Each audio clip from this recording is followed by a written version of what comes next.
All right, thanks for sticking around for the #1 Cochran Sports Showdown. I'm Rich Walsh in for Bob Pompiani. Tonight we have a lot to discuss, including the Pirates blowing this series against Arizona and what's going on with the quarterback situation up at St. Vincent with the Steelers. Russell Wilson hasn't been practicing. Justin Fields is taking first-team reps, and we got an all-star cast to talk everything Buccos and Steelers here tonight. Chris Adamski from the Trib. You got Jeff Hathhorn from 93.7 The Fan, and also Chris Mueller from 93.7 The Fan. And I want to get started with the Buccos, guys. This was an awful series.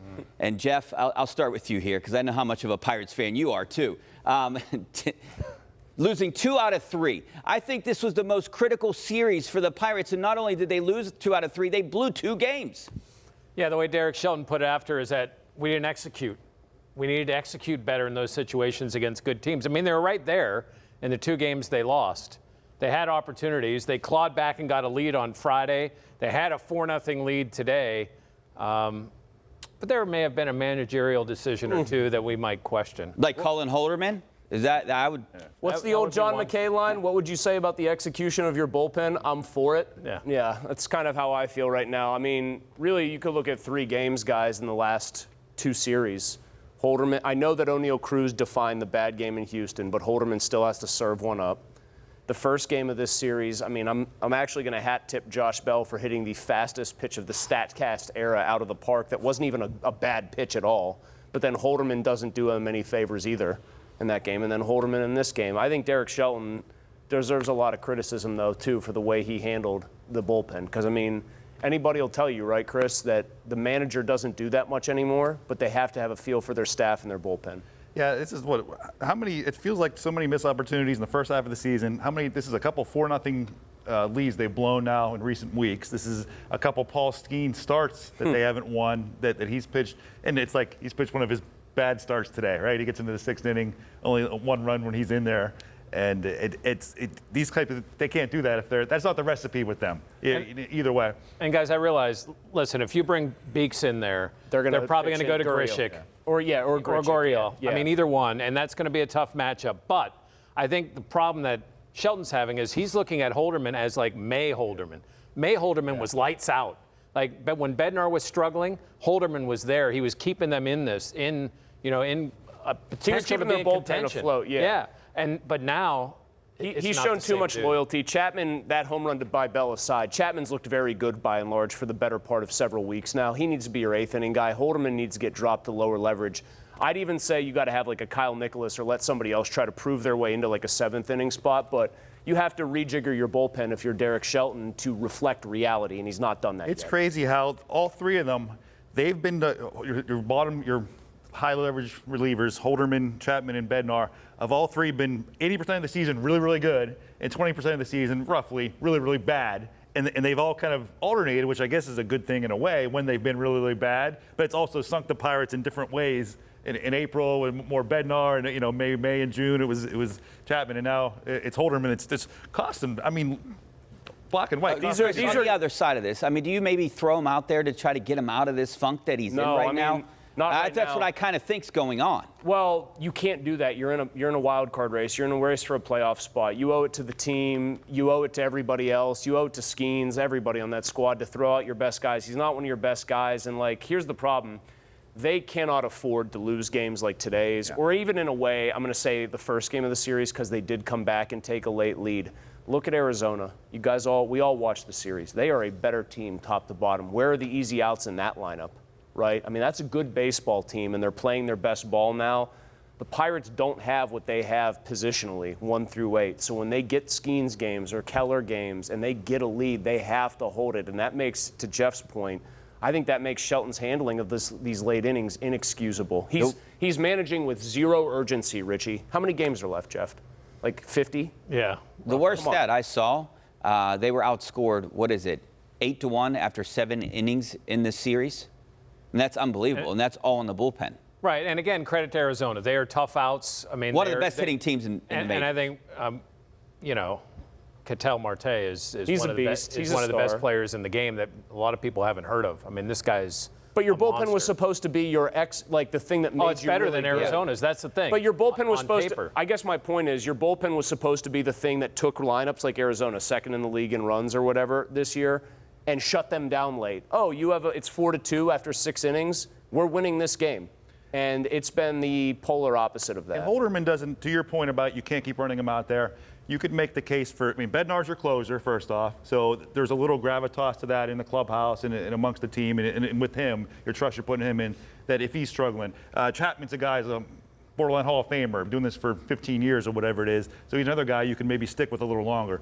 Holderman, he was awesome. He was awesome last year at points, but he still doesn't have that level, that stature where you have to keep him in a high leverage role. He can throw hard. That's about it right now. Chris, all right. The other thing I want to ask is, are they a better team after the trade deadline? I think they are. They got a couple bats that they needed. This lineup's a little bit better. Maybe the bullpen is a little bit better. I think they are a better team, and they actually haven't shown it yet. I know Connor Faleva didn't get a bunt down. I know you were. I know. If he lays that bunt down, the game's tied, and who knows what happens. He also had a double and a triple in this game. He also is going to play better defense than guys they had out there. De La Cruz, I think, the one thing, they're better, to answer your question quickly. They're better. And Cherington, mission accomplished, basically, right? But De La Cruz is one that makes me nervous, guys, because he is just adding another player that's exactly like the players they've already had on that roster. If the bat is connecting and he's hitting the ball over the fence or off it. He's a right-handed Jatsowinski, is what you're saying. Well, let's not get crazy better there, version. Okay? But, you add another high strikeout, low walk, pretty big power guy, you better hope that power surge is coming, because if not, what is he giving you? Are they better? Yes, and especially if you looked at Beeks yesterday, pitched a really nice inning, getting out of a jam for the most part. I know he gave up a run at the end. And then in the first inning, both the guys you traded for, Connor Faleva doubled, and then De La Cruz knocked him in, so you're feeling really good. Yeah. Here's the thing. They got better. They still need to go to another level this offseason. What they did isn't enough. It's whatever this year. There's still more than needs to be done. Do you think they will? Maybe that's the best question. Yes, Nutting has said they would. They would add to this team. Will they? Okay, I think this is the biggest offseason of his tenure as owner. Agreed. They have never, even 13, 14, and 15, they've never had a Paul Skeens. They've never had the best pitcher in baseball, which he still is. This is an off game for him. It was still a very good start by most people's standards. They've never had the starting rotational depth that they have. If you're one of the people in that top, brass that said, we're kind of a year early here, show it. Make it so that we know that 25, 26, and 27, you intend to not just contend for a wild card, you intend to be one of the best teams in baseball. And starting pitching is holding the ace at trade time and in the offseason. When you can dangle a really good pitcher out there, you normally get a good return. They need to take advantage of that, and let's see that. Or just sign players. Either way. I'm not even saying trade. I'm saying you have a team that can win a World Series if you augment it correctly, because the starting pitching is that good. Go out and show me you want to do that. And first base is going to be open. Who are they going to bring in? They need a center fielder too.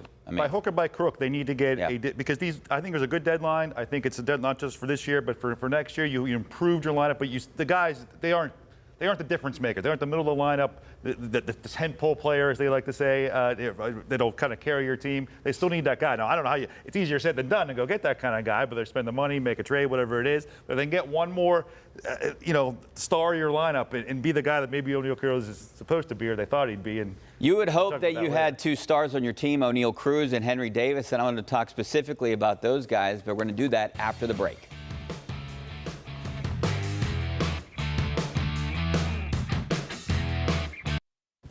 All right, welcome back to the #1 Cochran Sports Showdown. I'm going to get into ONeal Cruz. The guy is an error machine right now, Chris. What do you do?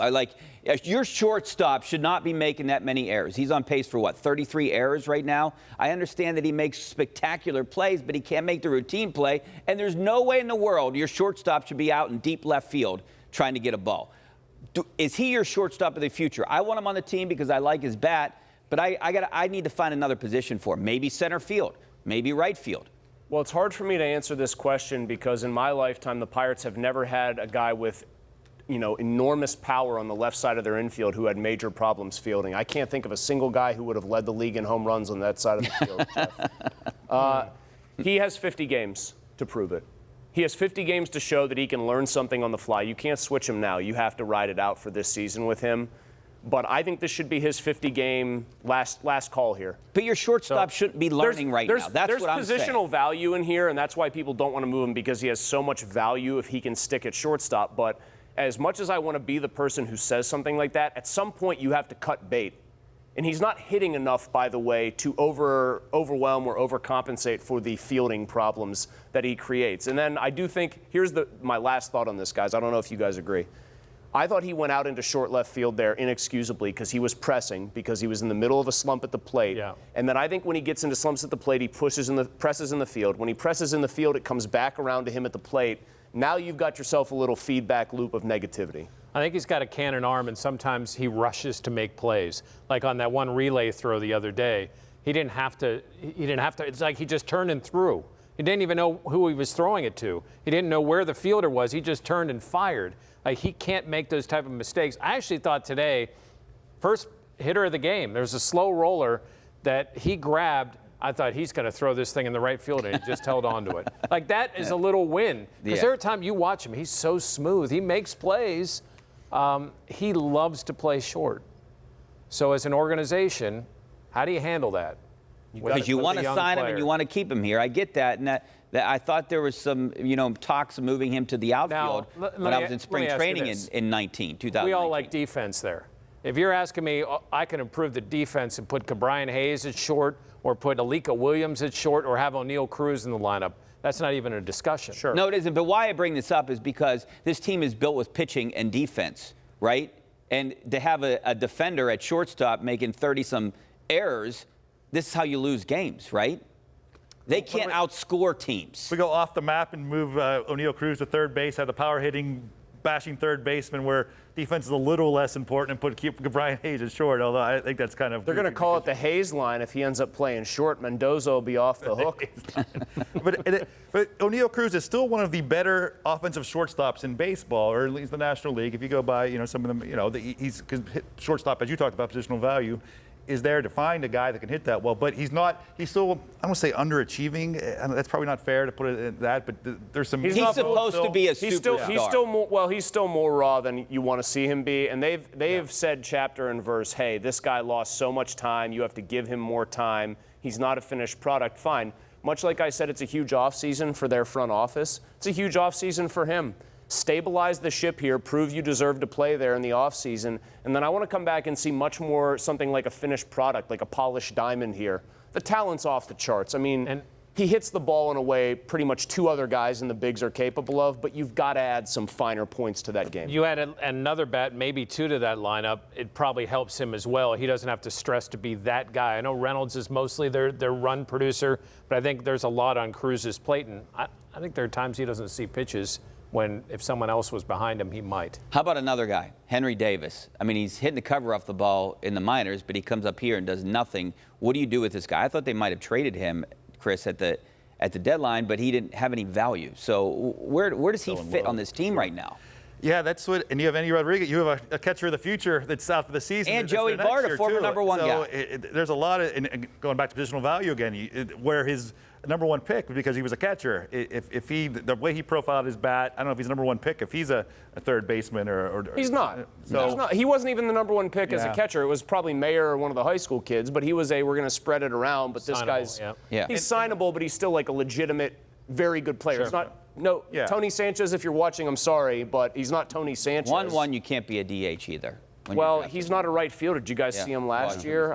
I would have traded him to answer what you kind of brought up. I would have happily. They still might. Well, I would happily include him if somebody else wants to make him their lottery ticket project and he ends up good somewhere else. If it gets them a good return, I'm fine. Because I think next year, this is probably McCutcheon's last year. It feels like it should be. Joey Bart should be their DH, and Andy Rodriguez should be their catcher. Yeah. Credit to Charrington. You talk about trade deadline moves. Bart's probably the best move they've had this year. He might, if he was playing every day, he would be their probably third best offensive player, second best sometimes. I mean, he's got true. You know what he's got that's scary. That's why I want him here long term. He's got power for a right-handed bat that overwhelms PNC Park. And when he hits one, it ain't cheap. Joey Bart makes up for if you miss on the Henry Davis. But isn't that exactly a cautionary tale why you don't trade Henry Davis? Because Joey Bart essentially was Henry Davis 4 years prior. A top 3 pick, a top 2 pick, catcher, supposed to be a basher, and then he takes a while to develop or whatever. It's sort of the catch-22 of the whole situation is if you have the next Joey Bart here and you let him go, but hey, it's probably worth it because you can still sell high. It's close enough to his draft now. You can still sell high on Henry Davis if you had to this offseason. All right, well, we got to take a break. When we come back, we're going to head up to St. Vincent and talk a little Steelers and their quarterback situation. Stay right there.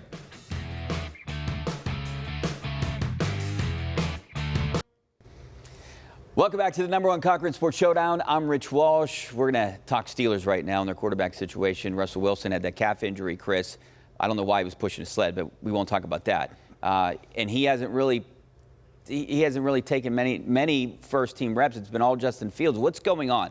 Are they just being too cautious because he's a veteran?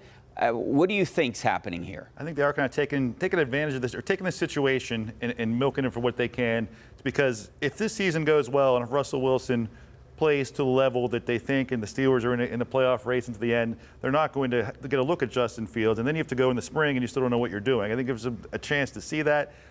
We've watched Justin Fields. He kind of is who he is. I don't think he's come out and seized the job, really. I guess, in theory, if he just really was lights out for these 2 weeks, maybe there's a scenario somewhere where he usurped Russell Wilson on the depth chart. That's not going to happen.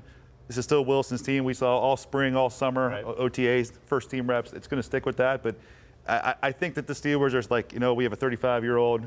Let's shut him down a little bit. Let's see what we got in case we have some film on him internally. Listen, they still have to find a quarterback for this year. But at the first 10 practices of camp, you could use to say, okay, we don't have anybody signed for next year. Let's see what Fields looks like. Is this a guy we could give a contract to and he could be our quarterback of the future, or at least for a couple of years of the future? I think that's a lot of what we're seeing, because now he does every individual drill, Wilson. He does all the 7-on-7 drills. I think, sure, was there something that happened? Is it really that bad? I don't think it's that bad.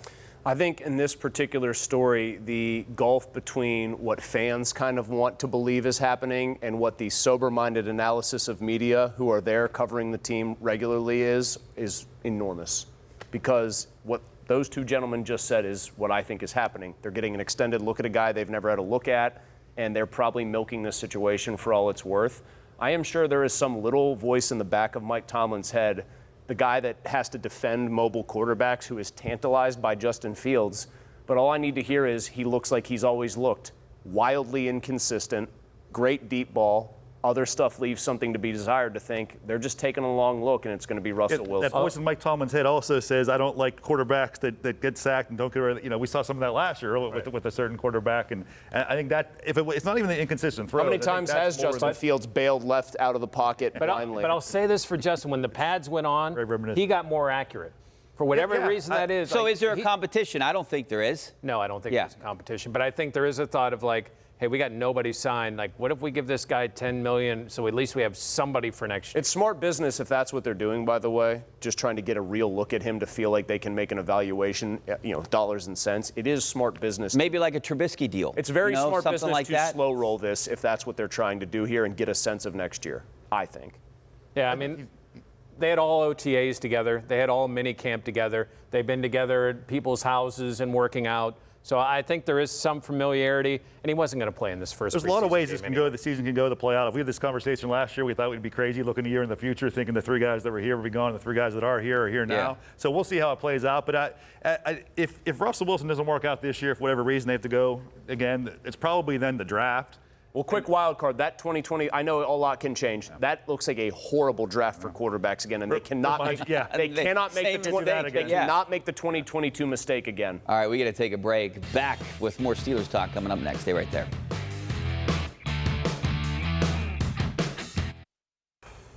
All right, welcome back to the #1 Cochran Sports Showdown. I want to talk about this new kicking rule, Jeff. I mean, I don't like it. It's so confusing. Even the players are confused right now. I love how the NFL said that 4th and 15 idea instead of an onside kick was too gimmicky, because nothing looks gimmicky like this kickoff. I get what they're doing. I do. It's kind of like instead of using receivers or little guys now, that you use running backs. Like it's a running play. You kick it into a zone, and then 2 teams are basically at the line of scrimmage, right. And it's a running play. I mean, I guess I give them some credit for thinking it something different to make it interesting. They were tired of all the touchbacks, and they wanted to save jobs, the union did, and not get rid of the kickoffs altogether. the way the return team goes backwards, I still don't get why they set up the block sort of. That's the part I don't really get from a strategical standpoint, but I'll defer to Danny Smith being smarter than me on these kind of things. But, it has to be better. It was unsustainable what they're doing before. So it's either give the team the ball at the 20, forget the kickoff altogether, or try this. And if it's kind of fascinating, there's no hang time is irrelevant now. It's interesting. We'll give it a year to play out, but yeah. We have one more minute to break. Do you think it's going to be more exciting? I don't right now. I think it could be. I don't know if it will. They didn't want to admit that they were just taking the XFL's rule because they don't like the idea that they were taking from some. That's why we don't have Sky Judge, which was a much better system. They added too many little extra wrinkles from what I understood the XFL rule was, and they got too chicken with where they were going to put the ball for touchbacks. And I think that is going to incentivize a lot of teams to just say, screw it, we'll take it at the 30-yard line and defend the field. It could be great. These guys are a little skeptical. I am so new school, Richie. I'm open to new ideas. It could be great. It's confusing. I'm scratching my head. It could be great, but it's almost like in the backs of their minds, they don't want it to be. That's why Pop's not here. He's preparing for how this is going to work. That, right? Well, if you're in the market for a new vehicle, don't settle for anything less than #1 Cochran Kia's clearly better car buying experience. Enjoy exclusive clear-cut pricing where you get their most competitive offer up front. Take advantage of exceptional lease and finance rates and choose from a lineup of nearly 200 new models. Experience clearly better car buying at #1 Cochran Kia, in store, online at cochrankia.com. All right, that's all the time we have for tonight. Thanks to Chris, Jeff, and Chris. And thank to you guys out there. I'm Rich Walsh. Have a great night, great weekend, and we will see you later.